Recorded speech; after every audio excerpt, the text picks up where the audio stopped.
이 시간 예배를 통해 우리에게 주시는 하나님 언약의 말씀은 구약 성경 출애굽기 1장 1절에서 11절까지의 말씀입니다.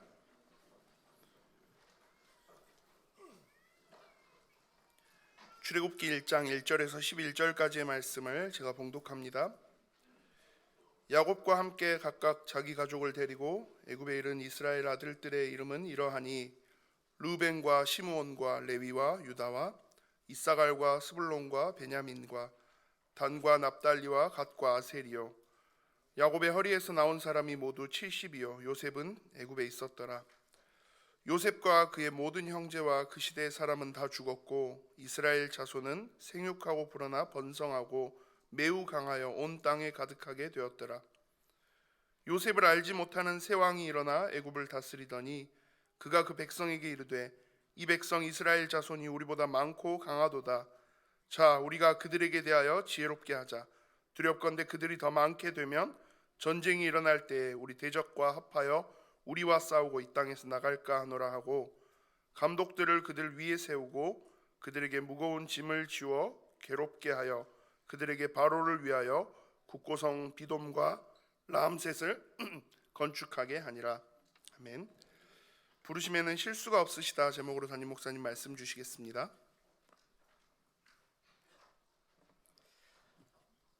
오늘도 함께 예배하는 최고의 축복들 오늘 확인하고 또 누리는 시간 되길 바랍니다.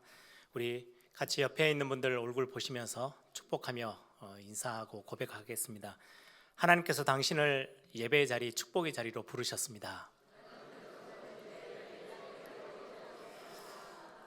우리 한 번 더 고백합시다. 오늘 메시지 제목이기도 하죠. 하나님의 부르심에는 실수가 없으십니다.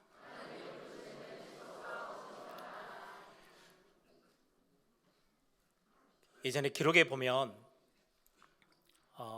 우리가 237 오천종족 이렇게 말하는 그 오천종족은 굉장히 오지에 속하여 있는 주로 부족 국가들이죠. 어떤 산 안에 이제 산지족들이 사는데 거기에 이제 의사인 선교사, 의료 선교사가 파송이 되어져서 사역을 하는 거예요. 뭐 번듯한 병원을 지어놓은 것도 아니고 운막 같은 곳에 이제 의료 시설들을 몇 개 갖춰놓고 아예 병원이 없는 산지족들이다 보니까 이제 그들에게 의료로 또 치료하고 또 복음을 전하는 의료 선교사님인데 그 소식을 듣고 거기에 의사가 있고 병원이 있다라는 소식을 듣고 저 산속 깊이 있는 마을의 사람들이 다리가 부러지든지 어디 굉장한 질병이 생기면 이제 그 고통을 안고 다리가 부러졌는데 그 부러진 다리를 질질 끌고 오면서 이제 그 선교사님이 있는 곳까지 오는 거예요. 그래서 이제 거기에서 치료를 받고 회복하고 돌아가고 그나마 그 현장에 굉장히 어렵지만 환경은 어렵지만 의사가 있고 병원이 있다라는 게 얼마나 큰 축복이겠어요. 그 의사가 선교사가 하는 말이 그런 어떤 오지에 사는 사람들은 고통을 참는 엄청난 기술이 발전돼 있대요. 그래서 아픈데도 참아야 되는 거예요. 크게 이렇게 안 아프고 사는 거죠. 미국에 이렇게 아는 분들, 가족들 이렇게 이야기를 들어보면 미국은 의료 시설이 굉장히 잘 갖춰져 있는데 비싸요.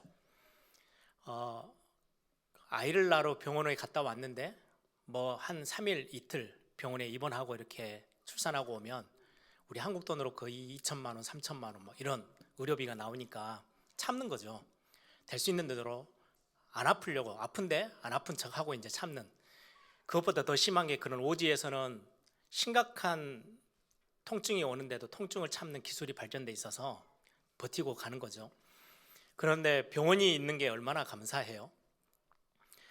제가 메시지를 이렇게 서론을 준비하면서 제 옛날 생각이 나더라고요. 저도 병원을 여러 번 다녀오고 제가 대학 때 이제 갑자기 수업 중간에 한 수업이 끝나고 잠깐 1시간 정도 남으니까 친구들하고 같이 점심 먹자 해가지고 내려가던 중에 그냥 그대로 쓰러졌어요. 복통이 너무 심해가지고 아예 아무것도 움직이지는 못하겠더라고요. 그래서 친구들이 거의 뭐 저를 들어서 메고 택시를 타고 근처에 가까운 병원을 갔어요. 이제 조그마한 병원인데 거기서 엑스레이를 다 찍어보고 하더니 안 되겠대요. 심각해서 생명에 생명이 위독할 수도 있으니까 빨리 큰 병원을 빨리 옮겨라. 그래서 엑스레이 찍었던 그 자료들 다 가지고 이제 큰 병원으로 간 거예요. 갔더니 그 자료를 보고 의사들이 바로 그냥 거기에서 그냥 주사 놓고 마취 시켜가지고 수술실로 옮겨 버리더라고요. 그나마 그렇게 위독했을 때 병원이 있고 가까이 의사들이 그거를 진찰해내고 이거는 위독해, 빠르게 이렇게 조처해야 돼, 이런 의사들이 있고 병원이 있으면 얼마나 감사한가요? 제가 그 수술 이후에 이제 뭐 렘넌트 대회나 렘넌트 사역들을 쭉 하다 보니까 좀 무리된 스케줄들이 많잖아요. 그래서 매년 이제 대회가 끝나고 그 다음 주 청소년 수련회가 있었는데 그때쯤 되면 이제 몸이 밸런스가 다 깨지니까 꼭 쓰러졌어요. 그래서 병원에 응급실로 실려가는 거예요. 그럼 뭐 그게 시간을 대중을 안 잡는 거죠. 밤중에 쓰러져도 가야 되고 뭐 새벽에 쓰러져도 가야 되는데 가면 항상 응급실에는 24시간 불을 다 켜놓고 기다리고 있어요. 얼마나 감사한 시스템이에요. 이토록 병원이 하나 있는 게 많은 고통을 당하는 사람들에게 어떻게 보면은 그 병원이 없으면 통증을 그냥 참고 견뎌야 되는 수준인데 병원이 있으니까 얼마나 감사한 일입니까? 우리의 인생에도 문제가 수시로 다가오는데 이 인생의 문제에 대해서 답을 줄 기간이 없어요. 특히 영적인 부분에 답을 줄 수 있는 것은 없어요. 우리가 학교에서 지식을 많이 배운다고 영적인 문제가 해결되나요? 우리에게 많은 돈이 생겨온다고 영적인 부분이 해결되어지지는 않아요. 우리 인생의 문제들이 생겼을 때에 거의 참고 통증을 견디듯이 버티는 거죠. 그런데 이 문제에 대해서 답을 주라고 하나님이 우리 인생에게 답을 허락하셨어요. 예수 그리스도의 복음이에요. 이 복음을 교회에게 맡기셔서 온 세상 앞에 정말로 인생의 문제, 영적인 문제로 어려움 당하는 사람들에게 답을 주라고 교회를 하나님이 세워두셨어요. 교회가 그 역할을 하는 거예요. 교회가 그것들을 놓쳐버리면, 그 사명을 놓쳐버리면 이 시대는 누군가가 진짜 인생에 엄청난 고통스러운 문제가 다가오고 영적인 심각한 어려움이 오는데도 답을 줄 데가 없어져 버리는 거죠. 많은 교회가 제대로 사명을 감당하면 참 좋겠는데 그렇지 못할 때가 많죠. 사명을 놓치기도 하고 희석시켜 버리기도 하고. 그래서 기독교의 굉장히 유명한 작가죠, 필립 얀시라는 분이 책을 하나를 썼는데요. 제목이 뭐냐니까 교회, 나의 고민, 나의 사랑. 참 많은 의미가 담겨져 있어요. 정말로 교회를 내가 사랑하는데 고민되는 부분도 정말 많다는 거죠. 이 시대 앞에 하나님이 세우신 교회가 교회다운 교회의 모습을 가지고 가야 되는데 그렇지 못한 모습들이 너무나도 많이 보이니까 교회, 나의 고민, 나의 사랑, 엄청난 애정이 들어있는 그런 책의 고백이기도 해요. 하나님이 우리를 중요한 구원의 축복 속으로도 우리를 부르셨고 그것뿐만 아니라 우리를 이 어마어마한 중요한 현장 앞에, 세상 앞에 사명 감당하라고 세워놓으신 교회를 우리에게 맡겨주셨어요. 우리는 교회를 세우는 자로 또 하나님이 우리를 부르셨어요. 그러면 간단하게 교회라는 것을 좀 원론적인 부분에 살펴본다면 한국말로 교회, 이제 한자로 쓰여져 있죠. 그 교회라면 뜻을 살펴보면 그냥 가르치는 곳, 가르치는 모임. 성경에서 교회를 딱 그렇게 표현하진 않아요. 그래서 한국말은 조금 의미가 그렇게 정확하게 전달되어 있는 단어는 아니에요. 영어로는 church라고 돼 있죠. 이 의미는 주님께 속했다라는 말이에요. 하나님께 속해 있는 사람들, 그들의 모임. 그러면 훨씬 더 의미가 더 많아지죠. 더 정확하게 조금 영어가 더 표현된 것 같아요. 구약 성경에는 교회를 뭐라고 표현하냐니까요. 칼이라는 단어로 교회를 설명해요. 칼은 말 그대로 불러냈다는 거예요. 콜링했다는 거예요. 하나님이 부르셨다는 말이에요. 오늘 제목에 있는 것처럼 하나님의 부르심. 그래서 구약 성경에서 교회는 부르심을 받아서 모여있는 공동체, 모임, 그걸 보고 교회라고 해요. 신약 성경에 와서는 여러분들 잘 아는 단어죠. 에클레시아. 이게 교회라는 단어거든요. 에클레시아는 두 단어가 합쳐져 있는 단어예요. 에크라는 단어와 레시아라는 단어가 같이 함께 합쳐져 있는 단어인데, 에크라는 말은 어디로부터 그런 단어고요. 레시아는 불러냈다. 어딘가로부터 불러낸 사람들의 모임. 그게 이제 교회, 에클레시아의 모임이에요. 어디에서 불러냈어요? 재앙에서, 멸망받아야 되는데 그 멸망의 구덩이에서 따로 불러내신 거예요. 살리기 위해서. 사단의 권세에서, 음부의 권세에서 불러내셨어요. 사망 권세에서 끌어내셨어요. 밖으로 불러냈다, 밖으로 콜링했다라는 의미가 교회라는 의미예요. 굉장히 중요한 의미가 있죠. 하나님이 우리를 그 멸망의 자리에서 불러내서 구원하셨다. 그 구원받은 자들이 모여있는 하나님의 부르심에 반응하고 그 부르심에 함께 나온 사람들이 함께 모여있는 이 자리를 보고 교회라고 해요. 원밀히 따지면 교회는 하나의 어떤 시스템이나 건물이 아니에요. 훨씬 중요한 의미가 있죠. 하나님이 멸망에서, 재앙에서, 죽음 가운데서, 사단의 손아귀에서, 세상에서 끌어내서 불러내셔서 하나님을 예배하고 하나님을 경배하고 하나님과 함께 사귐의 자리에 있을 수 있도록 하나님의 사람들을 따로 불러내셨어요. 그들이 함께 모여있는 이 공동체를 보고 교회라고 해요. 하나님의 부르심. 그래서 오늘 찬양대가 찬양했던 그 가사의 내용에도 나와 있는데 이사야 43장 1절에 보시면 야곱아 너를 창조하신 자가 이제 말씀하신다. 이스라엘아 너를 조성하신 자, 만드신 분이 이제 말씀하신다. 뭐라고요? 너는 두려워 말라. 내가 너를 구속하였고 구원하셨대요. 내가 너를 지명하여 불렀나니 너는 내 것이다 라고 말씀하고 계세요. 내가 너를 지명해서 한 명 한 명 그냥 시장통에 가면 무슨 뭐 떨이로 이렇게 왕창 마지막에 이제 다 시간 됐으니 가져가세요 이게 아니고요. 한 명 한 명을 택하셔서 지명해서 저와 여러분을 부르셨대요. 구원 속으로 부르신 거예요. 그걸 보고 교회라고 말씀해요. 여러분 우리를 또한 구원의 자리에 부르시고 그냥 구원받았으니까 됐어가 아니고요. 이 구원의 엄청난 축복, 인생의 중요한 문제가 다가왔을 때 답을 주고 영적인 문제가 생겼을 때 답을 줄 수 있는 하나님이 교회를 세우시고 그 답을 교회 안에 담아두셨거든요. 그리스도 복음의 답을 교회 안에 맡기셨어요. 그래서 이 시대 하나님의 절대 계획이 들어있는 교회를 든든히 세워나가도록 저와 여러분을 교회 안으로 또한 부르셨어요. 구원 속으로도 부르셨지만 이 구원을 본격적으로 사역할 수 있는 교회를 세우도록 교회라는 공동체 안으로 저와 여러분을 교회를 세운 자로 부르셨어요. 아브라함을 한번 보세요. 아브라함은 우상의 마을 동네에서 멸망 속에 있었던 아브라함인데요. 하나님이 그냥 아브라함을 택하셔서 불러내셨어요. 그걸 보고 교회라고 해요.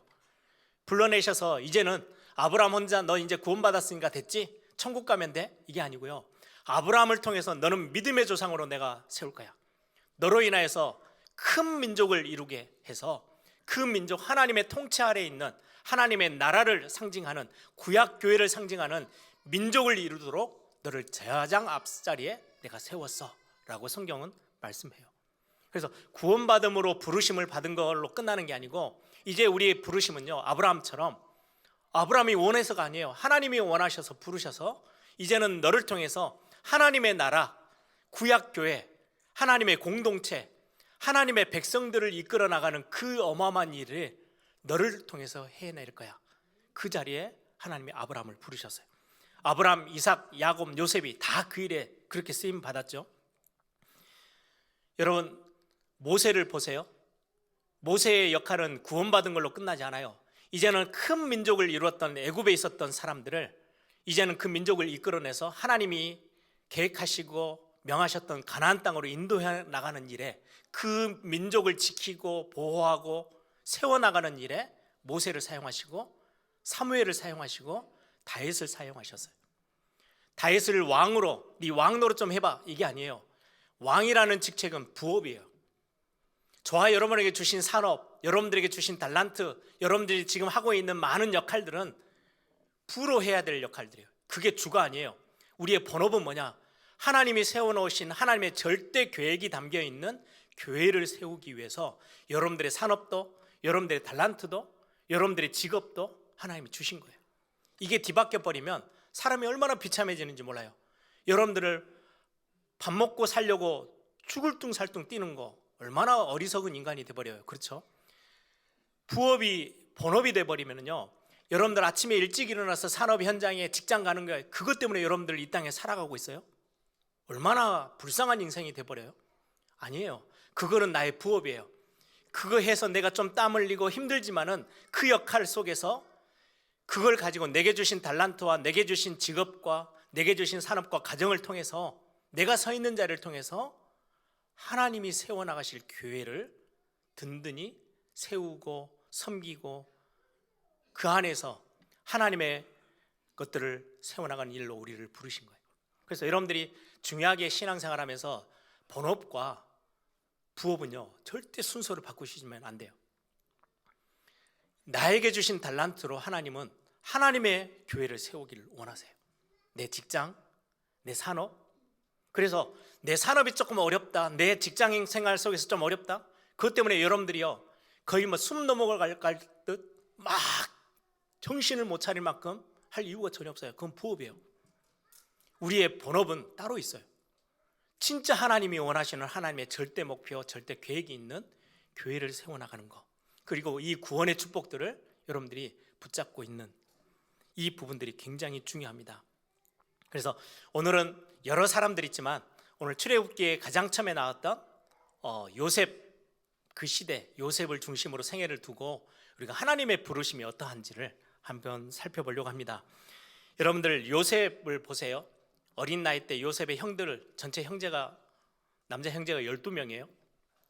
그 중에 제일 막둥이는 이제 베냐민이고 그 위에 가 요셉이죠. 그 위에 10명의 형들은 다 배다른 형들이에요. 엄마가 다 달라요. 요셉의 가정에 엄마가 4명인데 요셉을 직접 낳았던 친엄마는 동생을 낳고 바로 세상을 떠났어요. 죽었어요. 그러다 보니까 요셉은 사실 엄마의 얼굴을 거의 기억 못할 거예요. 자기 동생 낳다가 죽었으니까. 그리고는 배다른 형들이지만 그래도 잘 지내야 되잖아요. 눈치도 보고. 제가 어릴 때 자라다 보면 그냥 눈치가 좀 많이 생겨졌어요. 저 6형제지만 남자만 하면 이제 셋이에요. 저하고 형님이 있고 제 막내 동생이 있고 7살 차이 나는 막내 동생이 있고. 그런데 있다 보니까 이제 아버지 어머니가 이제 목회를 하다 보니까 눈치를 보는 거죠. 근데 형님은 보니까 장남이라고 하고 싶은 거를 그냥 이렇게 해요. 운동도 하고 싶으면 가고 하더라고요. 근데 그것 때문에 어머니 아버지 얼굴 표정이 썩 이렇게 행복해하는 건 얼굴은 아니에요. 그러다가 이제 동생은 속이 없어, 막내라고. 부모님이 별로 이렇게 돈도 없고 막 하는데 가서 또 해요, 운동을. 저까지 하면은 우리 부모님들이 진짜 속 다 썩겠다라는 생각이 들어가지고 엄청 참았어요. 착해서 참은 게 아니고요, 나까지 하면은 이건 심각한 문제가 생기겠다. 그래서 못하고 하다가 제가 스스로 할 수 있는 상황이 딱 됐을 때, 제가 이제 대학을 졸업하고 대학원 되니까 이제는 예를 들면 교회에서 조금 뭐 얼마 안 되지만 10몇만 원이지만 사례도 받고 이제 교육전도사로 뛰니까요. 그때 제가 어릴 때 못했던 운동을 해야 되겠다. 태권도 도장을 등록을 했어요. 얼마나 이게 하고 싶었는지요. 운동 시간 1시간 가르쳐 주잖아요. 1시간 전에 가요. 몸 다 풀어요. 몸 푼다는 이유로 1시간 전에 가요. 그리고 1시간 이제 관장님하고 같이 운동해요. 끝나고 나서 또 몸 푼다고 또 1시간을 또 해요. 하루에 3시간씩을 뒹굴었어요. 1년 딱 하고 나니까 척추에 금이 갔더라고요. 얼마나 어렸을 때부터 하고 싶었던 거를 이제는 그 아끼던 돈을 내가지고 제가 직접 도장을 갔으니까 이게 눈치를 같은 형제 안에서도 보게 되는데, 요셉은 눈치가 없이 형들의 모든 잘잘못을 아버지한테 다 고해 바쳐요. 이간질까지는 아닌데 고자질을 계속하는 거예요. 어떤 형이 좋아하겠어요? 그 형제들 속에 엄마들이 다 다르기 때문에 서로 눈치 보고 어떻게든지 살아남을 고민을 해야 될 요셉인데, 성품이 그렇게 아주 썩 막 융화하고 소통하고 막 이런 건 아닌 것 같아요. 일일이 아버지한테 형들의 잘잘못을 다 가서 이야기했어요. 그리고 얼마나 이게 열을 받았는지 형들이 요셉 이거 죽여야 되겠다, 이게 도를 넘어선 거예요. 여러분들, 요셉의 수준이 굉장히 훌륭하고 성격이 아주 괜찮아서 하나님이 요셉을 택하신 게 아니에요. 요셉의 수준과 상관없이 하나님의 부르심이 있었어요. 저와 여러분의 수준에 맞춰서 하나님이 부르신 게 아니에요. 수준이 뛰어나고 괜찮아서요? 아니요. 하나님의 부르시면 조건이 없어요. 요셉을 한번 보세요. 아브라함을 보세요. 훌륭한 삶을 살고 있어서 부르신 게 아니거든요. 그냥 하나님이 택하시고 부르셨어요. 그걸 보고 은혜라고 해요. 요셉의 수준은 그렇게 높지 않아요.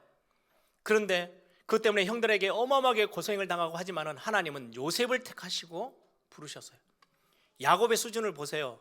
얼마나 인본주의가 뛰어난지. 그런데도 불구하고 뱃속에 있을 때부터 아예 삶의 모습을 평가해보고 점수를 먹여서 부르신 게 아니고요, 뱃속에 있을 때 하나님이 그냥 은혜로 부르셨어요. 너는 형들보다 훨씬 더 많은 축복으로 내가 너를 복의 근원으로 삼을 거야. 하나님의 부르시면은 수준을 따지거나 우리의 실력을 따지거나 능력을 따지지 않고요, 조건 없이 부르세요. 사실은 그래서 제가 이 자리에 서 있을 수 있지 않을까요? 은혜 중에 은혜예요. 하나님이 그렇게 부르셨어요. 이 부르심이 얼마나 크고 감사한 일인지요. 그러면 이렇게 부르셨는데 결국은 형들의 그 많은 미움들을 받다가 결국은 노예로 팔려가죠. 애굽이라는 나라에 가게 돼요. 그 당시에 최고의 강대국 애굽. 거기서 감옥살이까지 해요. 요셉의 인생은 그러면 실패가 돼버렸습니까? 하나님의 부르심이 갑자기 어긋나서 하나님의 부르심이 실수가 생긴 겁니까? 착오가 생긴 겁니까? 불렀는데 수준이 미달이야. 그래서 하나님이 후회하시고 그냥 부르심을 포기하셨습니까? 그래서 노예로 가고 감옥에 실려 팔려가서 그 안에 들어가서 고생하게 된 겁니까? 아니에요. 하나님의 부르시면은 실수가 없으세요. 오늘 본문에도 보면 애굽이라는 나라가 나오죠. 애굽을 여러분들이 좀 이해하셔야 해요. 애굽은 역사가 그때 당시 한 3,000년이 넘어가는 역사를 가지고 있는 나라예요. 어마어마하죠. 우리 조선이라는 나라는 어마어마한 긴 역사를 갖고 있어요. 500년. 근데 애굽은 지금 3,000년이라는 왕조의 역사를 갖고 있어요. 그렇게 오랜 동안 그 지역 전체를 장악하면서 힘있게 성장하던 나라예요. 강대국 중에 강대국이었죠. 그런데 그 3,000년 중에 딱 한 번 애굽의 사람들, 애굽 본토 사람들이 아닌 이방인들, 밖에서 들어온 민족이 나라를 한번 다스린 적이 있어요. 108년 동안 딱 한 번이에요. 3,000년의 그 애굽의 왕조 중에 딱 한 번 108년 정도를 이방에서 들어온 나라들이, 저 족속이 나라를 다스렸다 해서 이방에서 온 사람들이라는 단어로 애굽 나라 말로 힉소스라는 단어예요. 힉소스라는 사람들이 나라를 한번 다스렸어요. 우리 조선에서 우리 대한민국으로 넘어오는 시점에 일본에게 나라의 국력을 뺏겨서 한 30몇 년 우리가 지배를 받았던 적이 있죠. 그런 것처럼 아예 밖에서 있었던 힉소스라는 민족이 들어와서 애굽이 나라를 108년 동안 통치했어요. 전쟁해가지고 원래 애굽의 본토에 있던 사람들이 쫓겨나 버린 거죠. 밀려났어요. 왜 그렇게 3,000년이라는 역사를 지닌 애굽이라는 나라가 108년 동안 전체 통치력을 뺏겼냐? 이 힉소스 민족이 갖고 있는 무기가요, 대단했어요. 그때 당시는 싸우면 다 1대1로 싸워야 되는 거예요. 칼 들고 창 들고 뭐 이렇게. 옛날 같았으면 뭐 몽둥이 들고 싸우고 이렇게 해야 되는데 힉소스 민족이 갖고 있는 무기는요, 말을 무기로 사용한 거예요. 말 뒤에다가 조그만한 마차 같은 걸 달았어요. 그리고는 말이 뛰면서 거기 위에서 칼질을 하고 거기에서 활을 쏘고 하는 거예요. 속도가 어마어마하게 빨라요. 도망가면 막 뛰어가는 거하고 말로 쫓아가는 거하고는 비교가 안 되잖아요. 그래서 한순간에 그 어마어마한 힘을 갖고 있었던 애굽의 사람들이 쫓겨 도망가고 힉소스라는 민족이 애굽을 통치하게 된 거예요. 그 말, 병거. 그때부터 애굽은 유명하게, 애굽 그러면 제일 유명한 게요, 전차 부대예요. 말을 사용해서 싸우는 부대. 그 주변의 나라는 그런 적이 본 적이 없거든요. 이 힉소스라는 왕조가 그렇게 나라를 다스려요. 여러분들 한번 창세기 50장에 보시면 야곱이 이제 애굽에 들어오죠. 요셉이 총리가 돼서 들어와서 살다가 죽어요. 죽기 전에 유언을 남깁니다. 우리 할아버지부터 있었던 아브라함, 이삭 있었던 그 매장지에 나를 거기다 묻어줘. 나 애굽에다 묻히기 싫어. 하나님이 언약이 있었던 그 땅에 내 시신을 거기다 묻어줘. 그 유언을 받들고 아들 요셉이 총리로 있으니까 왕에게 허락을 받아요. 왜요? 나라를 벗어나서 저 가나안 땅까지, 남의 땅까지 들어가려다 보니까 잘못하면은 싸움이 일어날 수도 있고 전쟁이 터질 수도 있어요. 그래서 애굽의 바로 왕이 요셉에게 친히 옆에 군대들을 붙여주는데 성경에 50장 9절에 보니까요, 병거와 기병을 붙여줘요. 그때는 힉소스라는 사람들은 그 힘이 막강했거든요. 주변의 나라들이 요셉이 아버지의 시신을 가지고 가나안 땅으로 올라가는 동안에 병거, 기병, 말 타고 있는 그 군사들과 그 무기들이 딱 버텨주니까 아무도 못 건드리는 거예요. 그렇게 해서 시신을 묻고 와요. 그게 성경에 기록되어 있을 만큼 이 힉소스 민족이 굉장히 힘이 있었어요. 그런데 이 힉소스 왕조가 세워지고 나서 그 왕, 바로라는 왕이 어느 날 꿈을 꿔요. 너무 선명한 꿈인데 무슨 뜻인지 너무 중요하다라고는 느껴지는데 꿈 내용이 해석이 안 되는 거예요. 그래 나라의 모든 지혜자들 다 불러서 해석을 시키는데도 해석을 못해요. 그때 왕의 술 맡은 관원, 술을 심부름하는 관원이 번뜩 생각이 난 거예요. 내가 예전에 오해받고 누명 써서 감옥에 갔을 때 히브리 청년 하나가 내 꿈을 해석해주고 내가 다시금 복직돼서 왕 옆으로 갈 거라고 말해줬던 그게 생각이 난 거예요. 그제서야 왕에게 가서 하는 말이에요.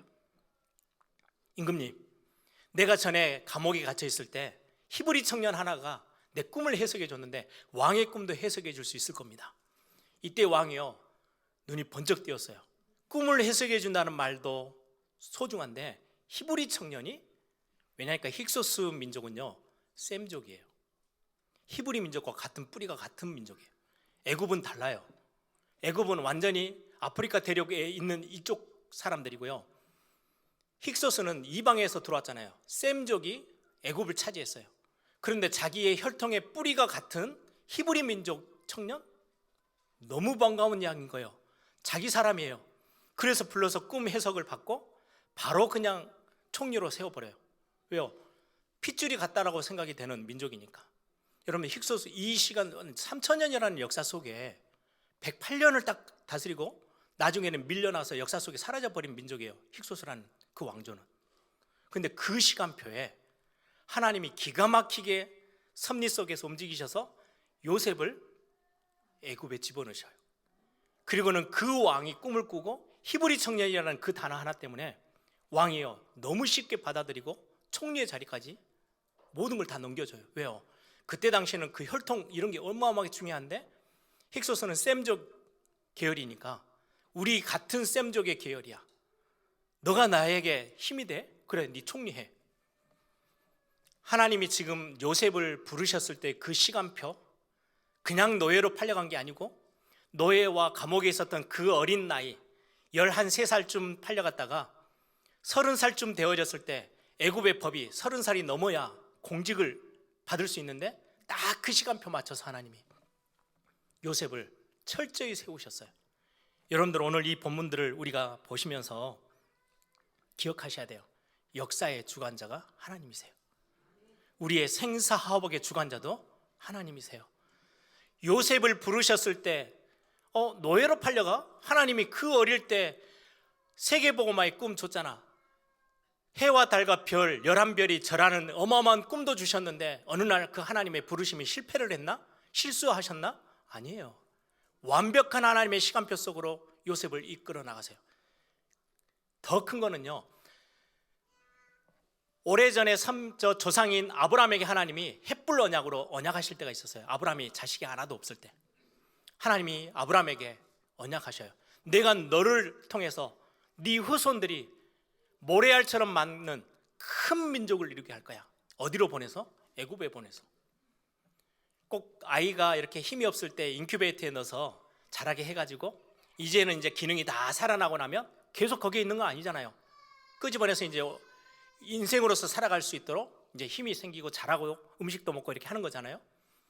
하나님이 애굽이라는 인큐베이터 같은데 70명이 딱 들어가 있어요. 오늘 본문에 있는 것처럼 12자녀들 중심으로 70명이 애굽에 들어갔는데 400년 가까이 됐을 때요 200만 명. 여러분, 예전에 제가 금요일 날 성경 지금 YB에서 하는데 헬라라는 나라를 세웠던 알렉산더가 애굽에 알렉산드리아라는 도시를 형성하고요, 그 도시가요 세계적으로 가장 힘이 있었던 도시래요. 인구가 100만 명. 그때 당시는 그러면 거의 1000년이 1500년이 지난 때인데요, 애굽에서 200만 명이라는 인구를 가지고 있는 민족, 이건 어마어마한 거예요.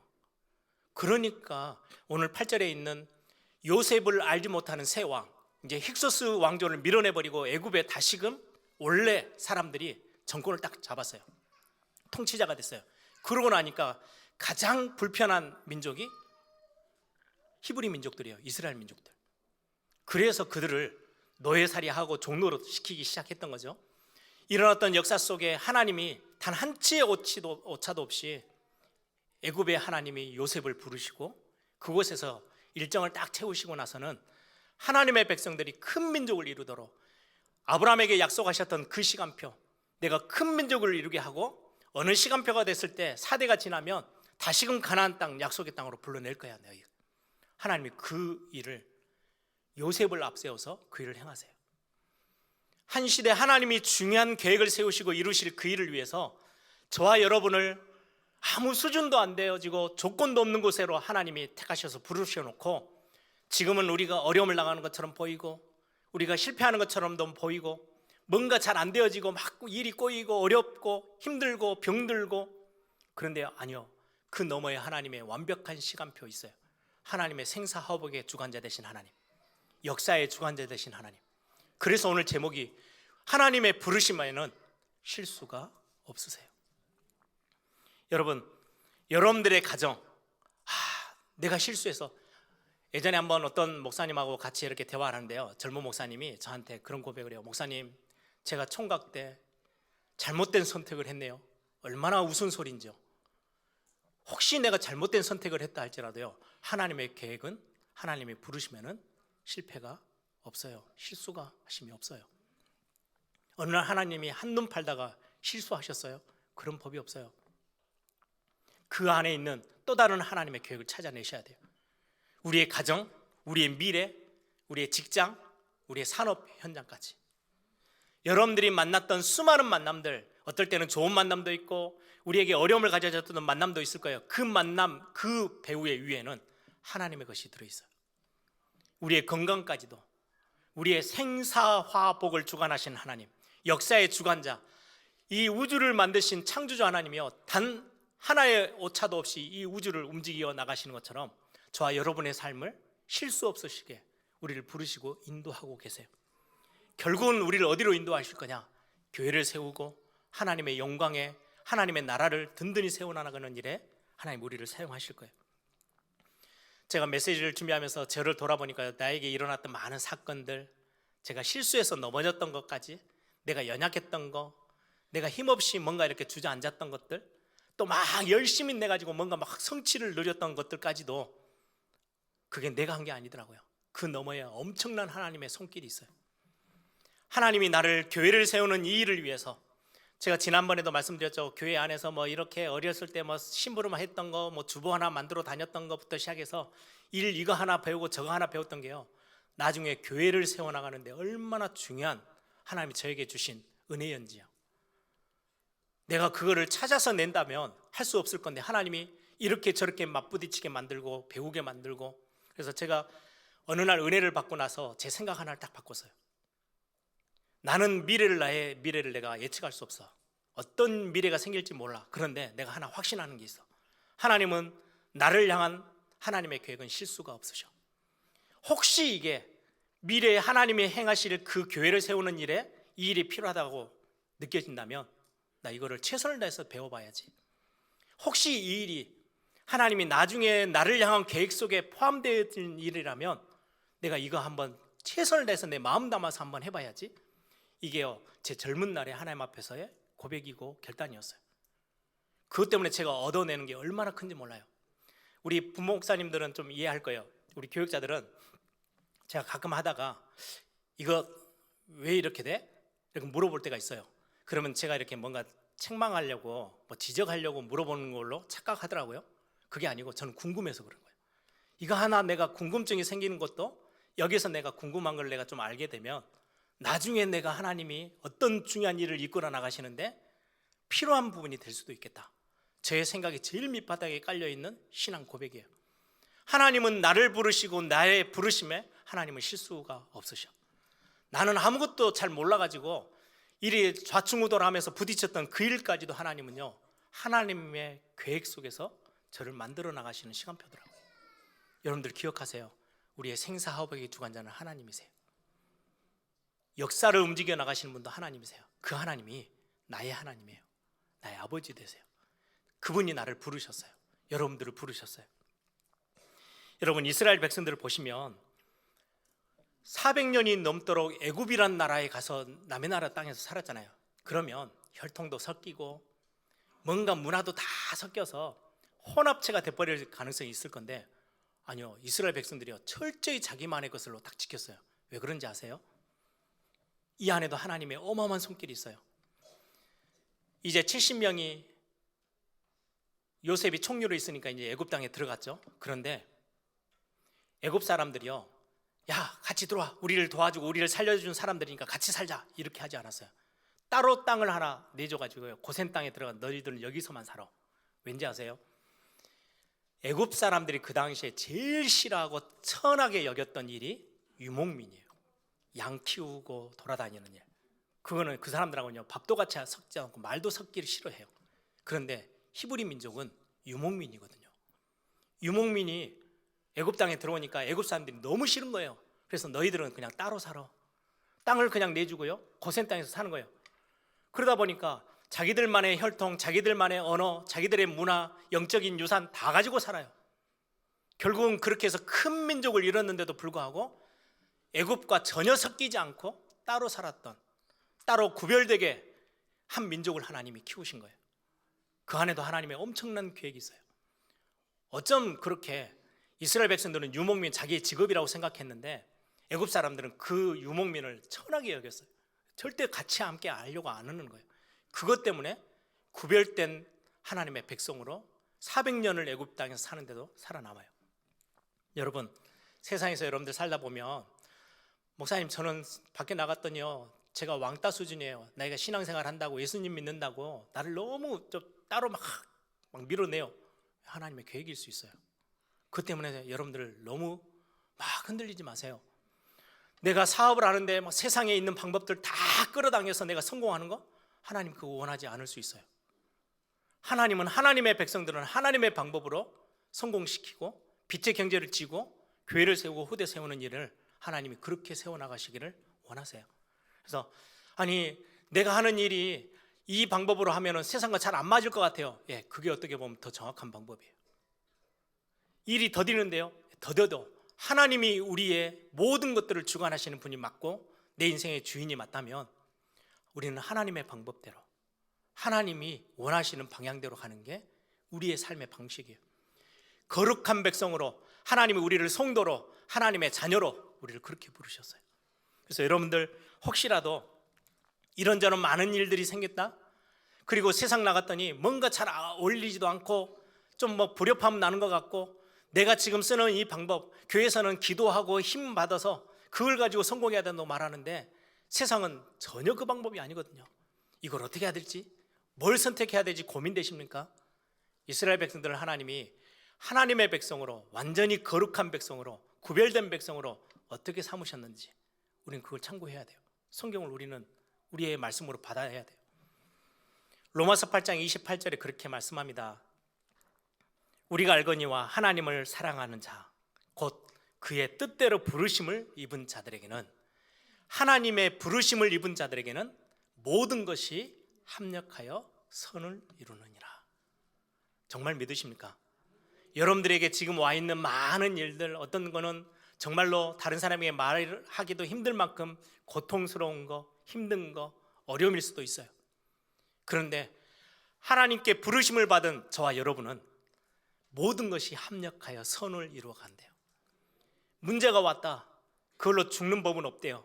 피할 길을 다 예비해 놓으셨고, 하나님은 여러분들의 그 걸음걸음 하나하나, 혹시 내가 연약해서 실수해서 넘어진 것까지도 하나님은요 실수했다고 밀어낸 적이 한 번도 없으세요. 끝까지 안고 우리를 하나님을 회복시키셔서 하나님 나라를 세워나가고 교회를 세워나가는 일에 저와 여러분의 부르심을 그대로 이끌고 가시는 거예요. 그래서 하나님의 부르심에는 실수도 없고 후회도 없고 변화되는 것도 없어요. 하나님 바꾸시질 않아요. 우리의 모습이 좀 틀어졌다고 하나님이 하나님 것을 포기하신 적은 단 한 번도 없어요. 하나님은 만들어 가세요. 회복시키세요. 치유하세요. 힘을 주세요. 위로해 주세요. 그래서 우리를 하나님의 그 부르심에 합당하게 쓰임 받도록 우리를 인도해 가시는 하나님. 그래서 그 하나님을 여러분들이 마음껏 찾아내는 또 한 주간이 되기를 소망합니다. 이번 주 금요일은 우리가 특별하게 계획을 해서 올 초 시작하면서 우리가 금요 찬양 집회를 하자라고 했죠. 여러분들이 체험하고 여러분들이 경험하고 누리는 그 하나님을 마음껏 찬양으로 고백하고 또 함께 하나님을 높여드리는 그런 멋진 응답의 또 하루가 되기를 소망하면서 우리 같이 함께 하시기를 바랍니다.